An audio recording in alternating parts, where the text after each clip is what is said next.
I'm Dr. Jennifer Lagrotte. I have a doctorate in marriage and family therapy, and I'm licensed in mental health counseling, and I'm licensed in marriage and family therapy. I went to school at Nova and undergraduate at UF, and then I've been working for about 15 years in the field, but I did my dissertation on couples, and that's pretty much where my focus is, on couples. So let's get started. Relationships. For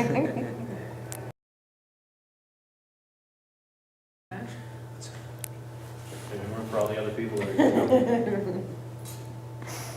Okay, we're just going to go over the first one again for your benefit. No one else. If anyone else comes in, that's it. Okay? How do you know it's time to work on your relationship? Are you fighting more than talking? And actually, if you remind me about that later, when you're actually fighting, that means your relationship's healthy. When you stop fighting, that's when things get into a lot of trouble. Do you feel that you're just parents? All you talk about is your kids? Or are you a couple? A lot of times when we're parents, we lose that couple, and we definitely lose that individual. Do you miss your partner when they're away? Or are you happy that you have the house to yourself? Sometimes it's okay. Sometimes it's okay. All the time, not so okay. Are you still having conversations with your partner that don't involve the children? Can you eat a dinner without talking about the kids? That's a big one. Do you find that things are harder when your partner's around? Do you wish that they just weren't there, that you can just take care of things easier yourself? Might be a little problem. Do you feel your partner just never listens to you? Do you feel that you're just walking there and it just never happens?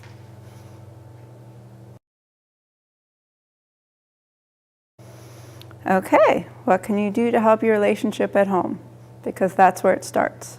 You can talk to your friends, you can do this, but if you're going to make a relationship work, it's got to come from at home. Date night.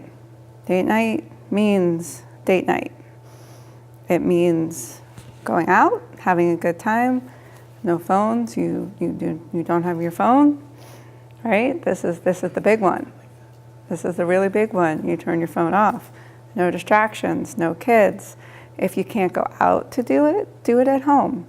One partner makes up one thing, one partner makes up something. Do it interesting. Have a nice dinner, do couples massages, do candlelight, whatever. You need to do something to reconnect. Without the children, you need to send them to bed.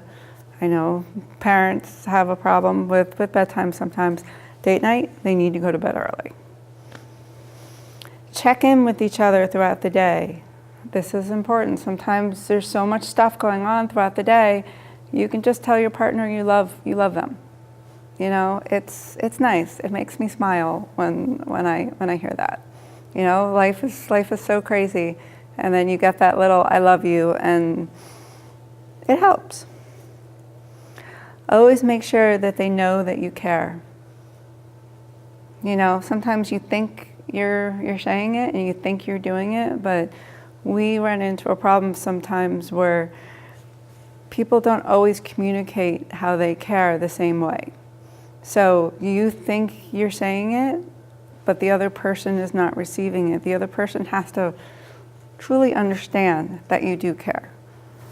You know, I mean, buying flowers is one way of showing that you care, but if your wife is allergic to flowers and every time you buy them it causes an allergic reaction, that's not showing how you care. But that's going to cause an argument because you're doing something that you think is really, really nice and they don't. So when you're showing that you care, you really have to make sure that you do what the other person will appreciate. Okay? Have therapy talks at home. Okay, not everyone can go to therapy, not everyone wants to go to therapy, but everyone needs to work on their relationship all the time. Okay, once a week, if you can't do it once a week, that's fine, whenever. Sit down, once again, no phones, no distractions. You talk about your relationship, you talk about what you like, you talk about what you don't like. I am what you call a solution-focused therapist. I'm very positive. I'd much rather talk about the things that you like in your relationship than the things that you don't, because you always like something, and then you go from there. Sit down with your partner and talk about your relationship, what you like, dislike, and how to change. Always use I statements, okay? I don't care how long you're together. I don't care how long you're married. When you start putting words in someone else's mouth, that is an immediate reaction for an argument right there. I feel that you are ignoring me. I feel that you don't listen to me. I feel that I take care of the kids more than you do. I feel, this. It's a little word, but it really means a lot. And the example I have here is, I feel hurt when you do not listen to me. Okay, does that make sense? Does everyone do that when they talk about it? No? But you're just doing it right there. You're putting words in his mouth. Right? When we assume, we get into trouble. You just did it. That's the thing, that's one of the big differences about actually going to see a therapist than talking to your friends, because a therapist is neutral. There's no friendship, there's no anything. A therapist sees both sides, and both people in a relationship are right. It's about 50-50, and it's about compromise. Okay. How to fight fair. Okay? You know how we put our children into timeout? We need to be calm, cool, and collective when we have this argument. How often does that happen? When we are angry, we say things that are very hurtful, and you remember them. Calm down before you do it. Do not bring the kitchen sink into the argument. Does anyone know what I mean about that? What do I mean, Jen? Bringing up everything from the past, every problem, every fight, every issue. Why do you think we do that? Just in case they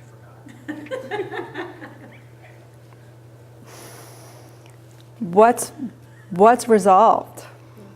If you know what, if you're working on your relationship at home, then you won't have to bring the kitchen sink. But if you're never working on your relationship, and all of a sudden you get into an argument, well, you did this 2 weeks ago.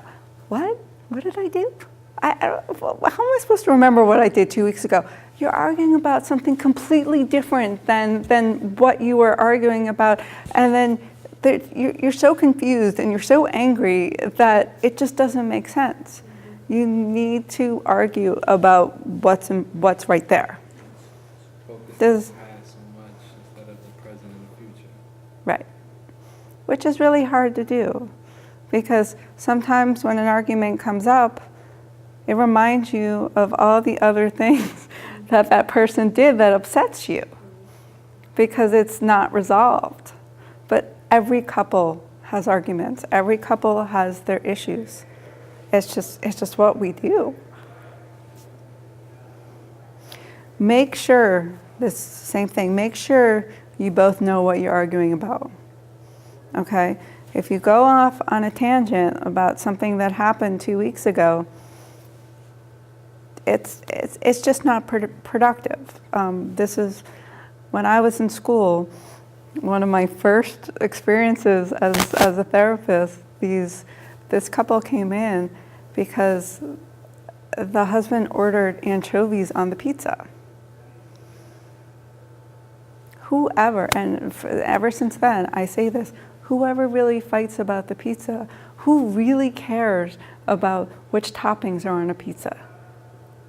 You know, but that's the breaking point.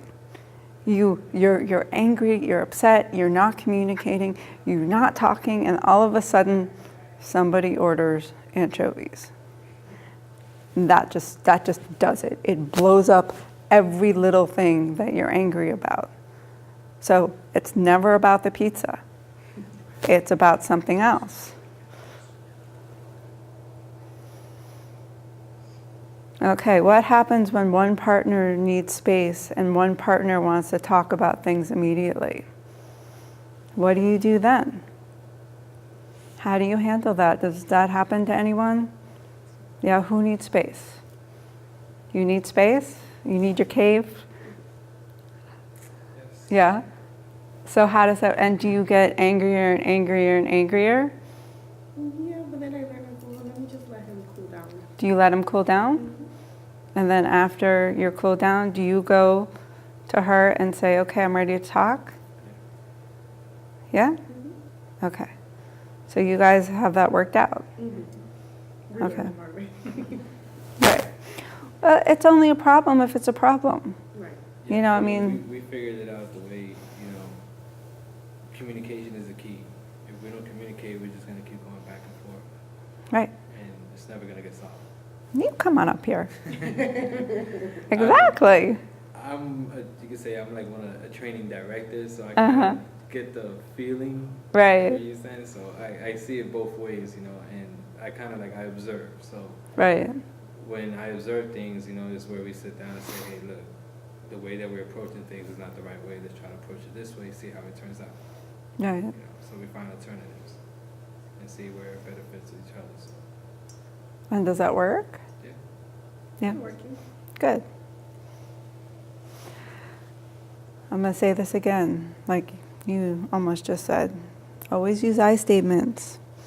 Say what you mean from your own perspective, and do not use words for your partner. Make sure you're listening and not just trying to get your point across.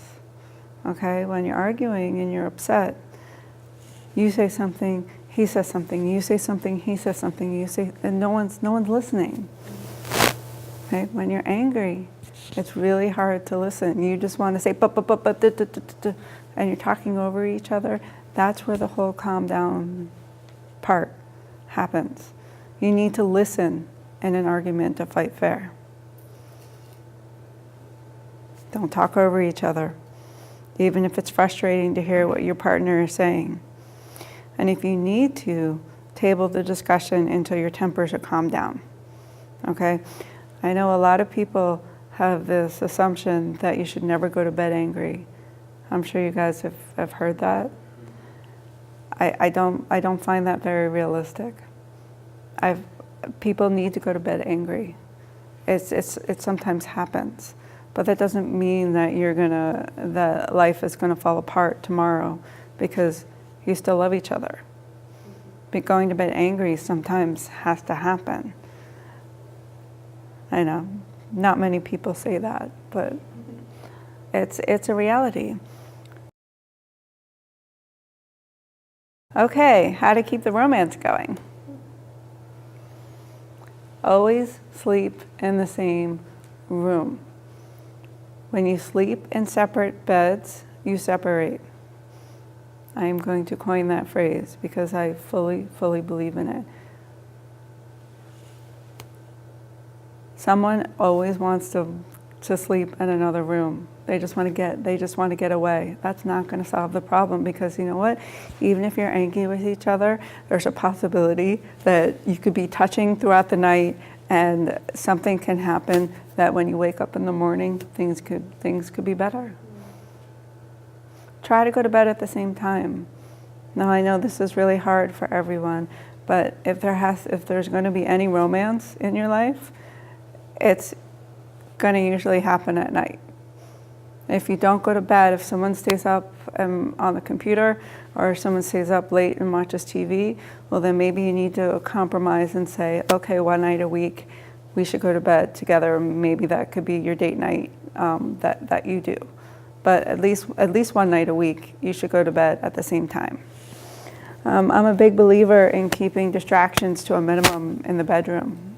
You know, I read before I go to bed. You know, that's my thing. That's relaxes me.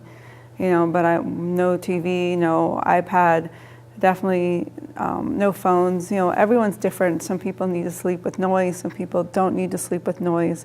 But that bedroom is supposed to be for you. It's supposed to be, your couple is supposed to be the place where you can be a couple, because outside it's crazy. Life is crazy. So your bedroom is where you're supposed to be a couple. So it would help if there was minimal distractions there. Date night. Keep on mentioning this one. I even wrote that because I knew I was going to say it. It is so important, even if you don't think it is, just to go out for an hour. You know, I came up with this idea, which I haven't even implemented yet, but having couples swap. If you don't have a babysitter and you need to go out, we'll find another couple that has kids your age, offer to watch their kids, then you can go out, and then you watch their kids and they can go out.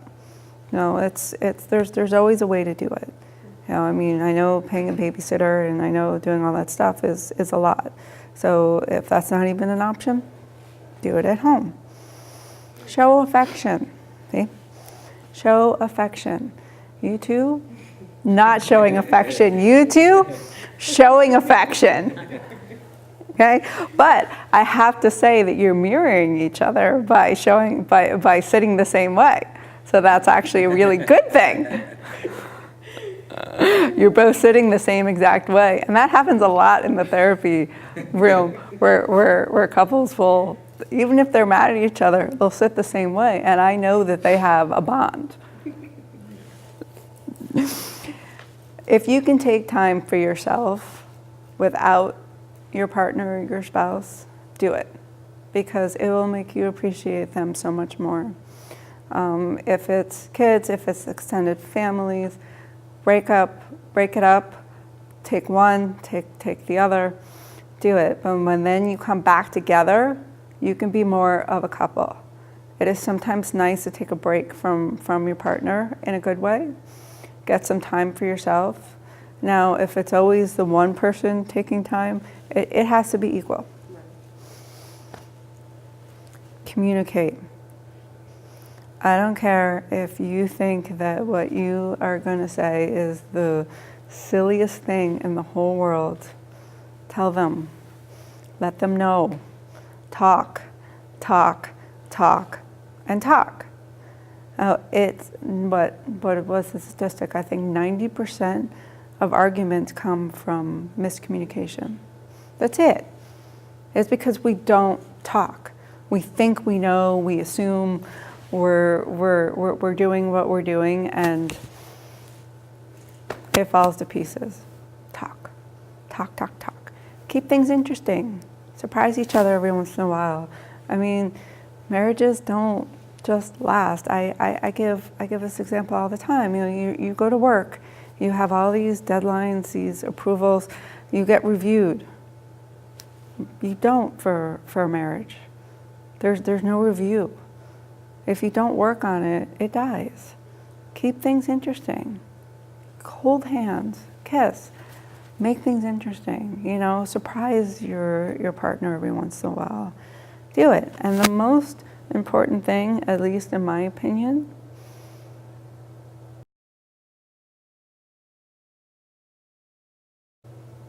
be supportive. You want your partner to tell you everything. You want to be there for them. You want them to say, hey, this really great thing happened. I want to tell my wife. The first person I want to call is my wife or my husband. When you start having really good things happen to you and you think of someone else to call first, that's a warning sign. That's a really big warning sign, because if you tell your partner something and they don't give you the support that you need, you're going to not want to talk to them anymore. You know, if something really big happened at work or something really bad happened and you really want to talk about it, Okay, and your partner, let's say you come home and it's bedtime and things are crazy, blah, blah, blah, blah. You need to let your partner know, hey, this happened. I really want to tell you about it. Okay, how about we just put the kids to bed and then we can talk about it.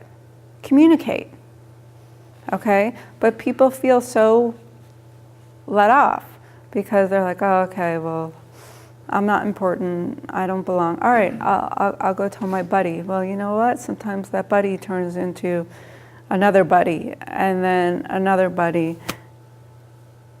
And then you come to me, which is unfortunate because people go to therapy way too late.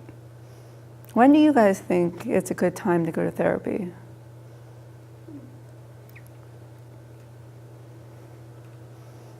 You don't know?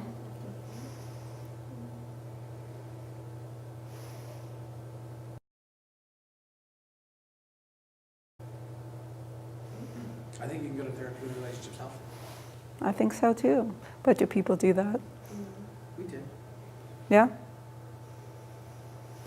People come to therapy after one partner either cheats, or one partner says, I want a divorce, or one partner says, I want out, I'm not happy.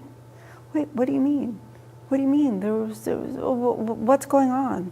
Okay, there was all these warning signs. People come to therapy way too late. My thing is I think that everyone should go to therapy at least once a year. Few sessions, once a year, just to work on your relationship. Talk about things in a neutral setting and then go from there. But that's me. I see how it works and how it doesn't work. Okay, I'm open for questions. Give me some. Well, I figured it all out for you guys. Woohoo!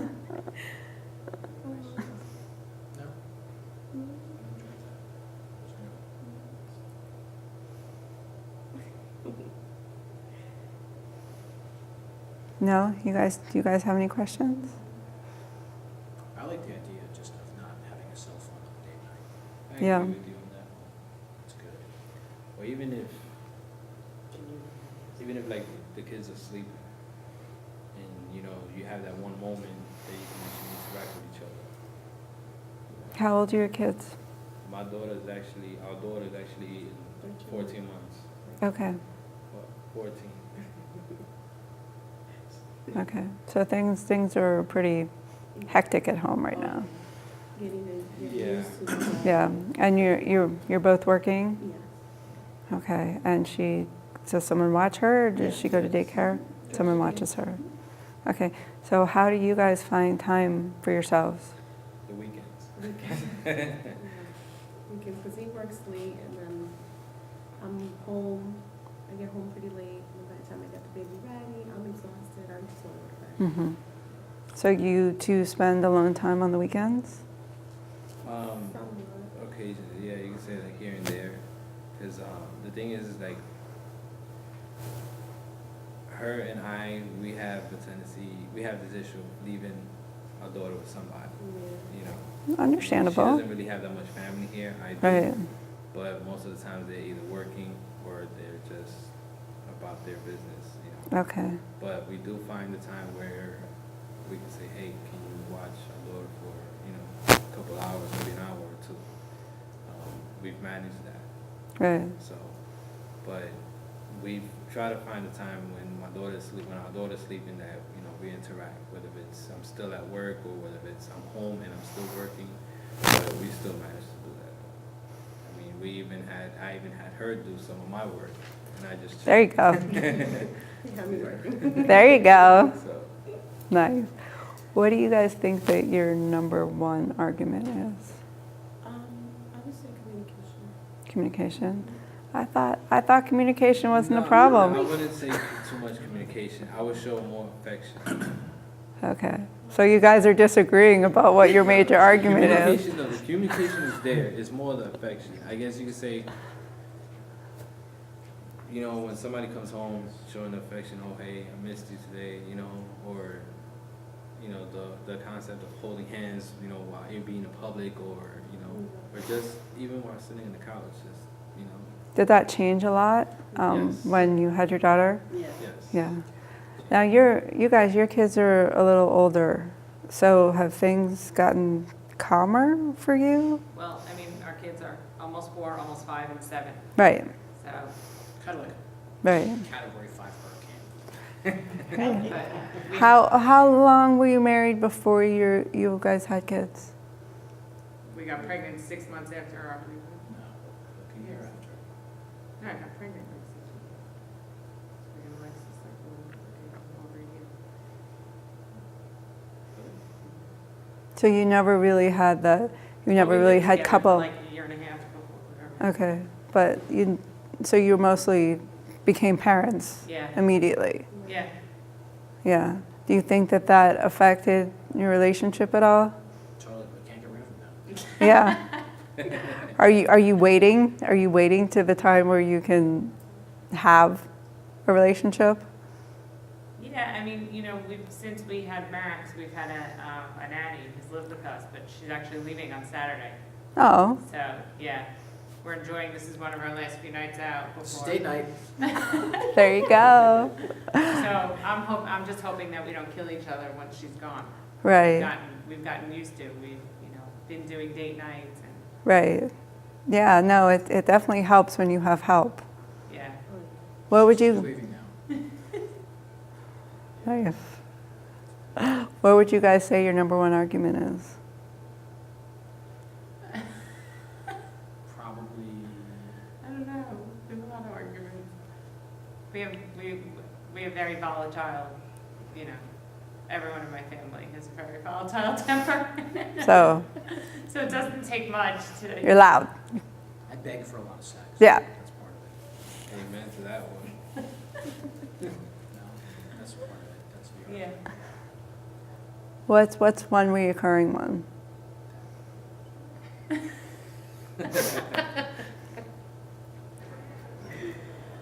Hi. Come on in. What else? Yeah, you guys came just at a good time. Really? Oh yeah, just questions right now. I'm Jennifer. How you doing, Justin? Hi. Hi. I don't know, there's not one like recurring. No reoccurring. Kids, no. Relationship, no. Sex, no. Yeah, well, he said he begs me for sex. Right. So do you guys know what the 3 major arguments are in relationships? Sex, money. Sex and kids. Yeah. And Those 3. sex, kids, Sex, money, and kids. Yeah, that's about right. Yeah. Right. Makes Right. sense. Extended family can be high up there Okay, that too. used to be our things. Wait, by extended family, you mean like Mothers, stepchildren? mother-in-laws, Got you. you know, anybody that tries to say what's what in your relationship, I hear you. Yeah. that knows better than you. Kids are kind of off limits. We can't blame them for anything. Do you guys have children? Yeah, an Okay. 8-month-old. Okay. Well, congratulations. So you have no life. No, I don't know. Okay. How are you two getting along? We have our moments. There's times where I can't stand him. I'm pretty sure he can't stand me. But we work through it, I guess. How do So you? that's why we're here. There's times when I wake up in the morning and I have bruises that I didn't have when I was Right, there you go. I guess that's her in the middle of the night, just taking her anger out. I did that once during my pregnancy. It was an accident though, right? Well, it's like if I'm waking up at night and then I get to bed to go back to sleep after feeding, and then I hear him snoring, I just want to. Yeah, I know that. Right? I know. We have the monitor argument all the time. He can't hear it for the life of him, and the minute one of those children stirs. Move, I'm like, yeah, that's true. Yeah. See, So- I'm like that. You're like You that? hear it?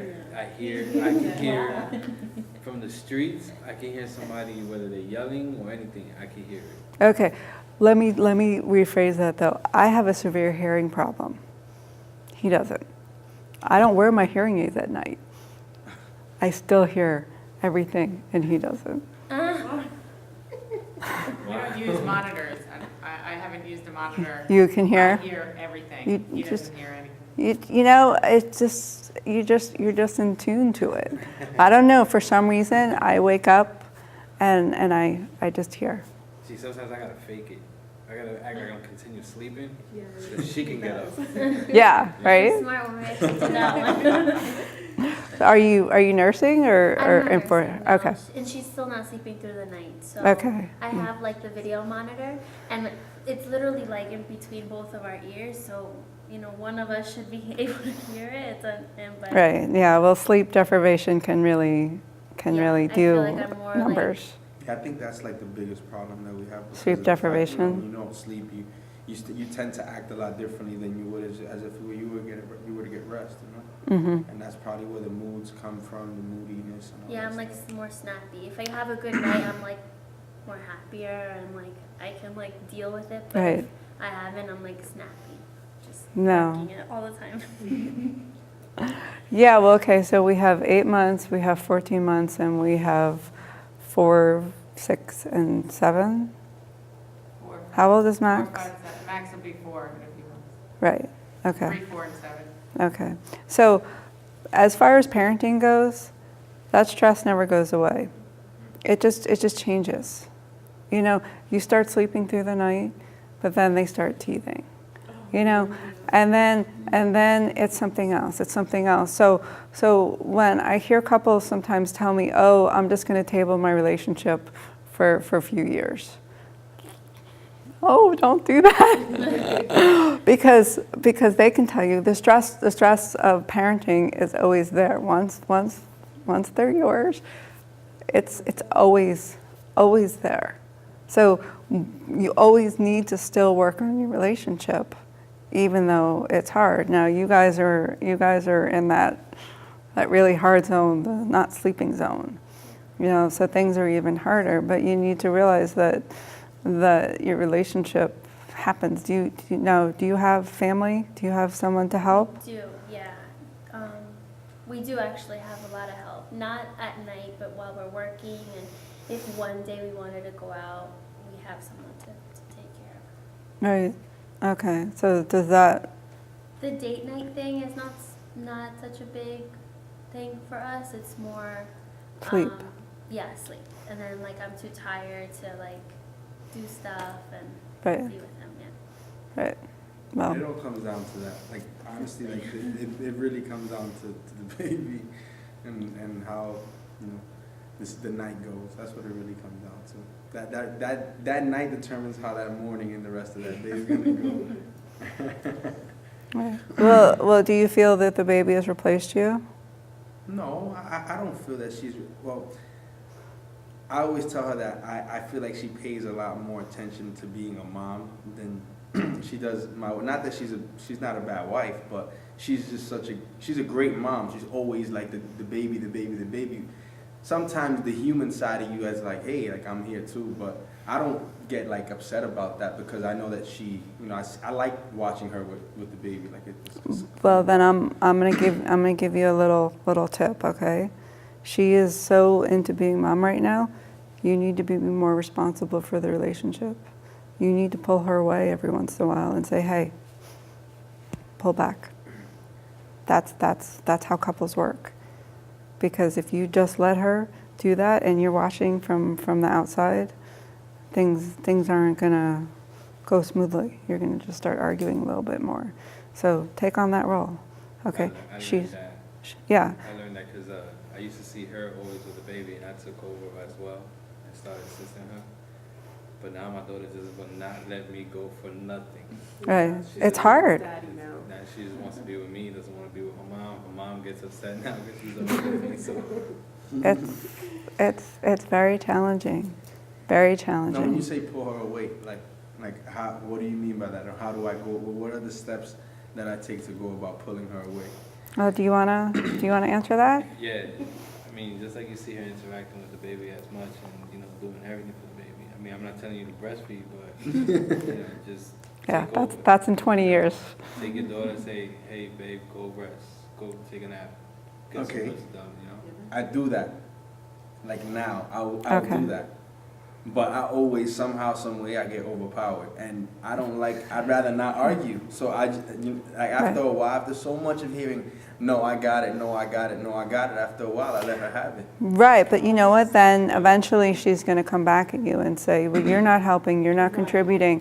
Why aren't you doing this? You know, you don't support me. You guys miss my be supportive But see, talk." There's a difference with saying and doing it. You know, you can go ahead and say it. She's gonna go ahead and say, "Don't worry, I got it." She tells me the same thing all the Okay. time. I still do You- it. Whether she gets upset or not, at the end of the day, it's gonna benefit her, and she's gonna be happy at the end of the day because she got the rest, and she saw you took charge That without, makes sense. Right. you know.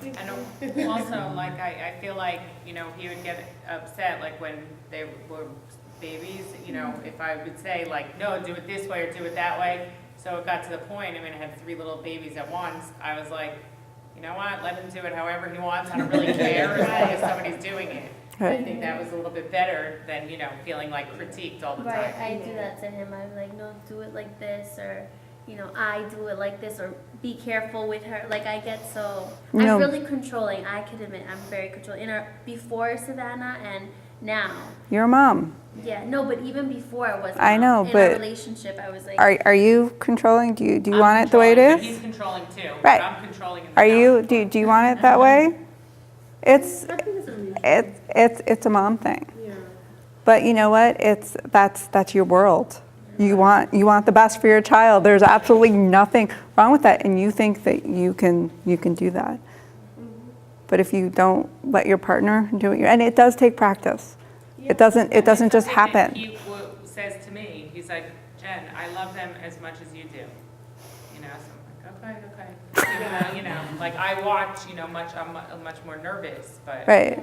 you know, I have to think that, okay, you know. It takes practice. It takes maybe even having more than one kid. no, right now I'm good with one. It might, but If you guys want more, I got some more. Let me tell you, I thought she was gonna have twins. I was about to say, like, I only ordered your partner is not ever gonna do things the same way you are.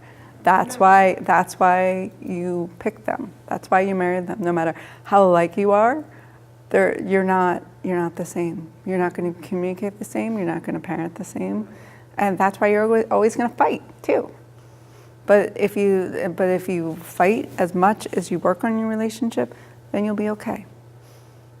But all the things that you guys are experiencing, they're normal. Everyone goes through them. It's just how many people get out the other side. There's just another statistic that, 60% of couples divorce before their kids are 7, because those toddler years are tough. They're tough, yeah. I couldn't get out of my house. I had 2 babies crying hysterically, "Mommy, Mom, I'm trying to get ready to come here to do this to you." It broke my heart I had to let them go, let someone else deal with them, and get ready. As a mom, that's sometimes what you have to do. It's tough. And the only good answer I have for that is that you have to have faith in your partner. You love them, you trust them, you have to have faith in them. It's tough, I know. You're like, oh God, no. No, I can't let up that control. I know. But you know what? We can't do it all. Yeah. But I mean, why do we get married? It's a 50-50. Why do we get married? Can anyone answer that? So we can torture each other forever. Right? There's no death do us part in this room. It is forever. Okay. Does anyone else have something for me? Because I know if I ask another question, you guys will just go on. Does anyone have a question? ahead. No? I'm all ears. How do you two show each other that you love each other? What do you do? I'm a lot more affectionate than she is. Like I'm very Okay. affectionate. That's just how I am. I can see that. Yeah, I'm very affectionate. I've always been that way. Sorry, Even sometimes. I'm a therapist. I notice things. Yeah. Okay, I'm so- a lot more affectionate than she is. I bring it to her attention, sometimes when I feel like I have to. But I've come to grips with the fact that she's not so affectionate sometimes, and that's okay with Okay. me now. It wasn't before, but now I'm okay with it because I've learned to accept that. I Okay, feel are- like I'm like that with everyone though. Like, But are since you I'm- affectionate in different ways, not physically? Like I like to cater to him, like if he needs something or anything. But as far as like physically, Mhm. like hugging and kissing randomly, like I'm not Right. too much like that. I mean, I'm not even like that with my family. I think maybe a lot has to do with like my past and like my trust issues and stuff. But I don't think that has to do. I don't know. I'm just like that with everyone except like, Okay, the so babies. so you need to make sure that he knows that you're being affectionate. You don't necessarily have to do it the same way he does, but he needs to know, and that's one thing we talked about, is that if you're doing something, even because she might not kiss you or hug you or anything, but I'm sure there's lots of ways that she shows affection towards you, but you don't see it the same way because you're looking for what you do to her. It's almost like when you go out and you buy a birthday present for someone, there are certain people that buy something that they want and then they give it to someone else, or there are certain people that go out and think about what the other person would want. You have to think in the other person's realm when it comes to relationships, because they're not going to do it the way you want that you do it, but they still do it. Right? You two wouldn't be together right now if she didn't show you any affection. Oh, yeah. That's why I said she shows me. She does have her way of showing it. Right. She does. It's not like I'm always showing it. So, Right. Like I'm always 24/7. Mm-hmm. Well, not 24/7 because obviously I'm at work, but like I'm always like when I'm with her, when I come home. Sometimes it bothers me when she doesn't come like running up to me when I get home. It does. Right. I'm not gonna lie. But It you know does, what? You know what's a really sad thing is that if you stop, if one day you just say, all right, I'm done, I'm gonna stop doing that, that's gonna really upset you.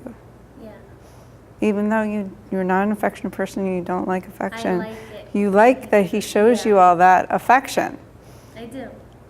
So you need to figure out how to show it back to him in a certain way, because you never want him to stop doing that. And that's sort of what happens with couples after once in a while. It's like you make all these efforts and the other person doesn't receive it, doesn't appreciate it. You slowly, systematically stop doing things. And you stop being who you are. And you never want to stop being an individual in a relationship. Always, 100%. You're you first, then you're a couple, then your parents. The example I give for that all the time is that whole mask that they talk about in the airplane, like who's really gonna grab the mask, but what do they always say? Put it on first. Put it on you? Sure. Why do they say that? Because you have to take care of you first before you take care of anybody else. Right, there's no way that you're gonna take care of your child if you're not breathing. You need to be breathing in order to get your child help, right? We don't see it that way though. We rush to be parents first. And sometimes we need to take a step back and be like, okay, I need to be me, and then I need to be a couple, because that's how the kids got here in the first place. And then we need to be parents. So But what do you do if you feel like guilty for being you? Like sometimes like I want to go and get my nails done or do like the things I used to like, but then I feel guilty doing them. I know. Yeah, like So how do you get over that? I just tell her go, Yeah. go. Right. He's like, just get it done. You don't That's really when you do need this to be on a strong, regular right? Well, yeah, I mean, like I tell her, she tells me, I want to get my hair done, I want to get my nails done, stuff like that. I tell her, just go. You deserve it, just go. You know, I pamper myself. I get my hair cut. You know, I get my manicures too. But as much as I get it done, I want her to get it done as well, so she can feel appreciated, because she deserves it. I mean, Right, she does. may not get, you know, a plaque or a trophy, but the littlest things, you know, makes her happy. You know, Right. the only concern is like going back with the affection. You know, I show her all the affection, but it's like if I go like this, why are you touching me? You know? She has her moment. You know? I'm like, all right, I got cooties, okay, I won't touch you then. You know, but you know, there's times that we fix it, but it's just that's where the issue is kind of complex. Right. You know, but I mean, I tell her go. How do you show affection?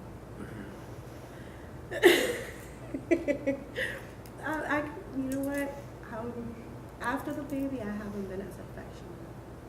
I haven't. I'm all about the baby, getting everything done with the house, with us, everything, that I tend to forget to be affectionate to him. And that's where we kind of lack a little bit now since the baby's been born. Before, Okay. I used to write little notes, to give him little presents, surprise him at home, little, you know, whatever he likes, chocolate cakes and stuff like that. I used to just make him those little cupcakes. How much time did you two have before you had? Were you two together before you had kids? Well, we known each other about 4 years before we got Okay. together, and I was the one that was chasing after her, like Okay. chasing after her. You still are. Still chasing after her. You're still chasing after her.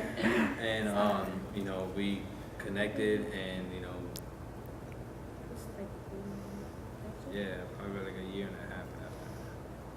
Because after like we started dating, maybe a couple months, almost a year.